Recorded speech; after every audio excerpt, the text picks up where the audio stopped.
Mr. Edelson, it's your 3 minutes, Mr. Edelson, 3 minutes. 2 minutes. I'll give you an extra minute. No, you don't have to. We want to get to the questions. Well, it was quite interesting to hear a little bit more about John's background and what he's done after he left DuPont some 25 years ago, and all the different places that he's been and the many different companies that he appears to have worked with in that period of time.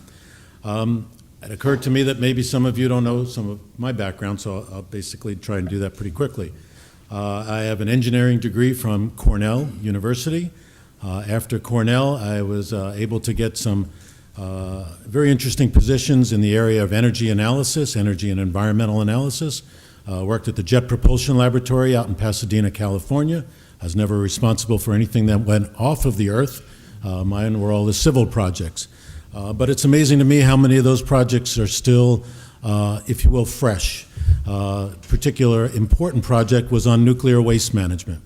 And I bring that up because it was a very exciting project to work not only with the White House, the Department of, or the Environmental Protection Agency, and the California Energy Commission to see how you bring science and policy together so that people can make decisions about their future. Now, unfortunately, when it comes to nuclear waste management, we still haven't made much progress from where we were in the 1970s. I also worked for many years for an organization well known as the Battelle Memorial Institute, the largest for-profit research institute in the United States. This is an organization that wanted to be actually, I say it was a not-for-profit, not a non-profit, a not-for-profit. Unfortunately for them, some guy came along in the 50s and he said, I had this idea about how to make copies of paper. And they said, well, you know, you don't have any money to pay us, just give us stock in the company. So they got all the stock in Xerox, and they made such a fortune it was an embarrassment for them what to do with all of that money. But it was an exciting organization. I worked there on something we called the first assessment of renewable resources for the United States, and worked on modeling that allowed us to look at the environmental and energy and social implications of the technologies that we're still talking about, whether it's solar, wind, or biomass. All of those technologies were things we studied in depth.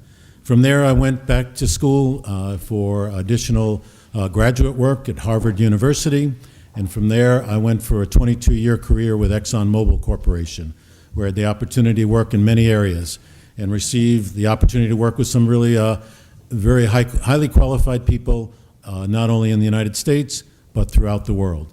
And I worked in areas as far-flung, if you will, as marketing planning, public relations, information technology, and corporate planning, as well as data analysis.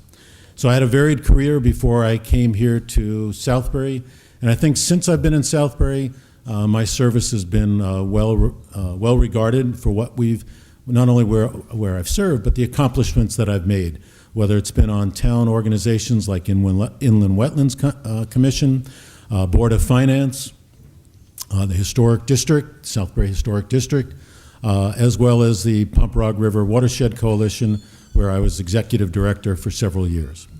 So hopefully that gives you a little sense of my background, and that can help you in making your decisions. Thank you.